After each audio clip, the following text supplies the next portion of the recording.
가정교회를 말하다입니다.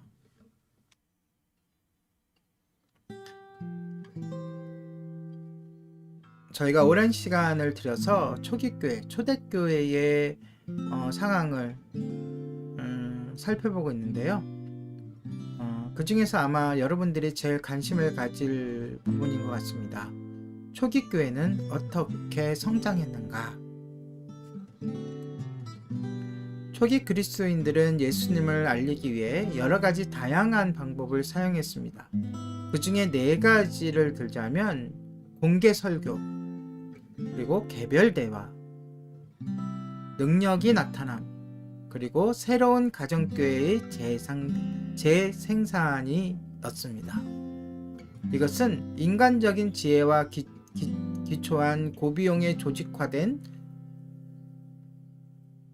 인간적인 지혜에 기초한 고비용 조직화된 프로그램이 아니었으며 오히려 자연스럽고 자발적이며 열정적이고 기도로 충만하며 성령께서 인도하시는 방법이었습니다. 이러한 1세기의 일반적인 전도 방식은 언제 그리고 어디서나 누구에게든 그리고 어떤 식으로, 다시 한번, 언제 어디서나 누구에게든 그리고 어떤 식으로든 이라는 말로 정리할 수 있습니다. 이 4가지를 하나하나 살펴보도록 하겠습니다. 첫째는 공개 설교입니다. 사도들의 일반적인 사역은 그리스도의 메시지를 공개적인 곳에서 보두로 선포하는 것이었습니다. 사도들은 이를 위해 강둑이나 회당, 예루살렘 성전 뜰, 또 솔로몬 행각 또는 시장같이 시민들이 자연스럽게 모일 수 있는 장소를 도시 안에서 찾아낸 후 그리스도의 복음을 증거했습니다. 그들은 메시지를 전달할 때 듣는 사람들의 눈높이에 맞추어 전달함으로 이질적으로 들리지 않도록 했습니다. 예를 들어 바울은 높은 수준의 교육을 받은 헬라인에게 접근할 때는 헬라인의 종교와 식구, 식구를 연결점으로 사용해 이야기를 엮어갔습니다. 비슷하게 유대인 청중을 향해 말할 때는 수많은 구약 성경의 예언들을 언급하면서 예수님이 그 예언들을 어떻게 성취하시며 그들이 그토록 기다리던 메시아가 되실 수 있는지를 설득시키려 했습니다. 이런 상황에서 그리스도의 메시지를 듣고 긍정적으로 답하는 사람들은 누구라도 가정교회에 참석하도록 권하거나 그곳에 가정교회가 없다면 최초의 영적 교도부로서 자신들의 가정을 열도록 권면했습니다. 이와 같은 평화의 사람을 찾는 방식은 예수님이 처음으로 제시하신 것이며 베드로와 바울은 이 모델을 그대로 따랐습니다. 누가복음 9장 1절에서 6절, 예수님이 제자들을 전도하러 보내시면서 하신 말씀을 읽어보시기 바랍니다. 자, 그렇다면 이 첫 번째 방법을 오늘날 수행하는 이들 있죠? 누굴까요? 바로 설교를 하시는 목사님들입니다. 목회자 이르면 2가지의 역할을 수행하죠. 하나는 하나님의 말씀을 선포하고, 또 하나는 뭐죠? 바로 양을 먹이고 기르는 역할입니다. 목양이라고 하죠.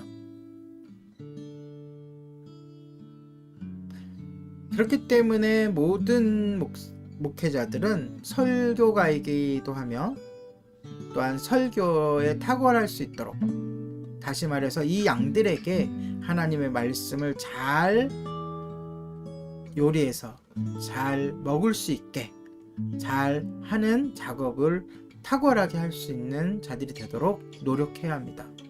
그것이 설교를 준비하는 과정이고 또 그것을 말씀을 선포하는 것이 바로 설교이죠.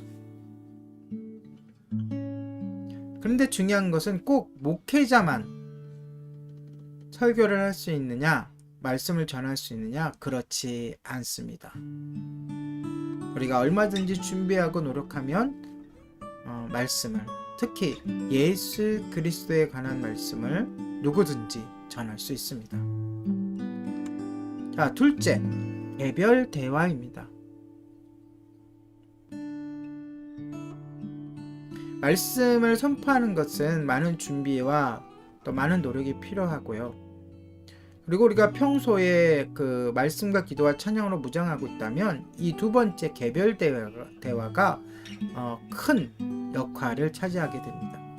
그리고 큰 효과를 내게 되죠. 어쩌면 말씀 선포보다도 더 이 개별 대화를 통해서 복음이 전파되고 또 열매를 맺는 효과가 더 많이 날 수도 있습니다. 신자들은 개별적인 필요가 있을 때마다 서로 대화하고 기도했습니다. 이것은 구체적인 계획에 따른 것이라기보다는 일상에서 일어나는 여러 어려운 일들에 대한 즉흥적인 반응이었고, 때로는 삶으로 전하는 복음으로도 불렸습니다. 우리가 어려운 일을 갑자기 닥쳤을 때 어떤 말이 먼저 나오죠? 기도합시다. 이런 반응이었다는 거죠.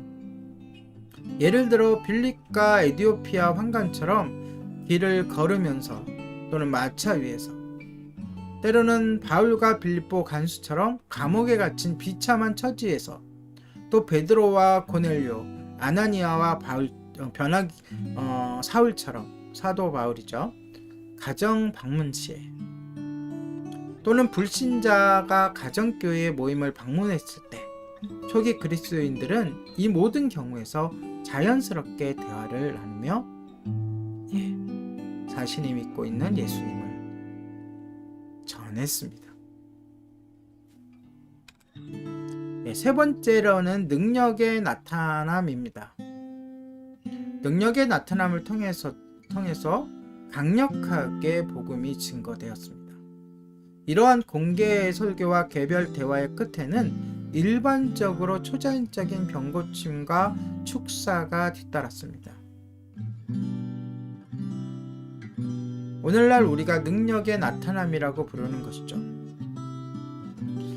오늘날 어떠한 목사님들이나 어떠한 교단들은 이러한 능력의 나타남에 대해 굉장히 경계를 하게 됩니다. 물론 주의하고 경계를 해야 됩니다. 왜냐하면 능력의 나타남은 성령에 의해서 나타날 수도 있지만 사탄도 능력과 힘을 나타내기도 하기 때문이죠. 하지만 우리가 철저히 준비되어지고 철저히 말씀과 기도와 찬양으로 무장되어진다면 우리의 삶 속에서도 오늘날도 성령님의 능력이 나타나야 하고 나타내도록 기도해야 합니다. 하나님이 신자들을 통해 행하시는 이런 기적들로 인해 그리스도인들이 전하는 설교에 많은 사람들이 긍정적으로 반응을 하게 됩니다.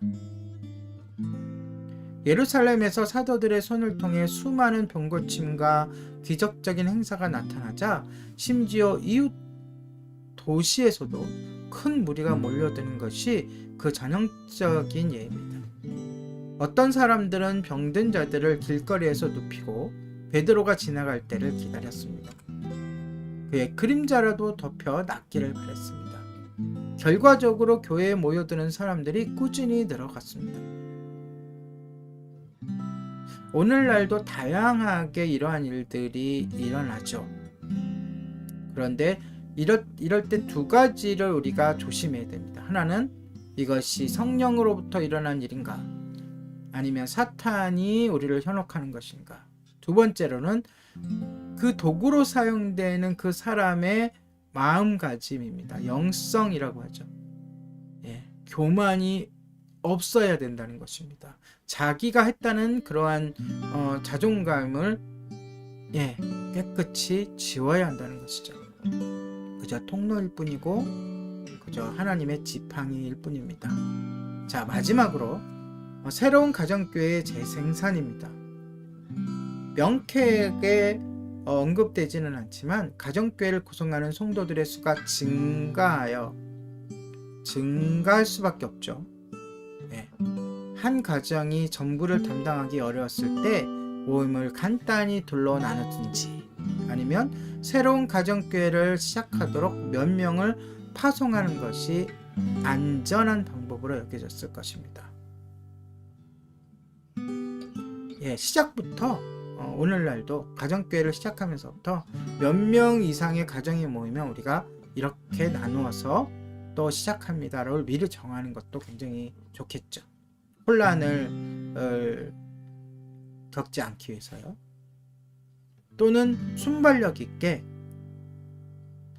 어디에서 복음이 전파되고 어떤 새로운 가정이 생겼다고 하면 훈련받은 사람들을 파송해서 그래서 한 가정교회를 다시 세우는 것도 있을 수 있겠죠. 특정 마을이나 도시에서 그리스도인 모임을 열었던 가정들이 많았다는 사실에 우리가 추론할 수 있습니다. 근데 여기서 우리가 명심해야 될 것은 결코 모임을 위해서 어떤 건물을 또는 어떤 토지를 소유한 적이 없었다는 것입니다. 물론 오늘날은 여러 가지 이유 때문에 또한 필요에 의해서 건물이 필요합니다. 그러나 과감히 이 건물을 내려놓고도 교회가 유지될 수 있다면 우리가 더 효율적이고 더 많은 일에 우리의 재원을 사용할 수 있지 않을까. 그래서 그러한 교회도 있으면 좋겠다라고 시작한 것이 가정교회입니다. 그리고 예림교회는, 제가 담임으로 있는 예림교회는 그런 모험적인 실험적인 교회를 하고 있는 그러한 교회인 것입니다. 이렇게 오늘의 가정교회를 말하다 초기교회는 어떻게 성장했는가, 이 부분을 마치도록 하겠습니다.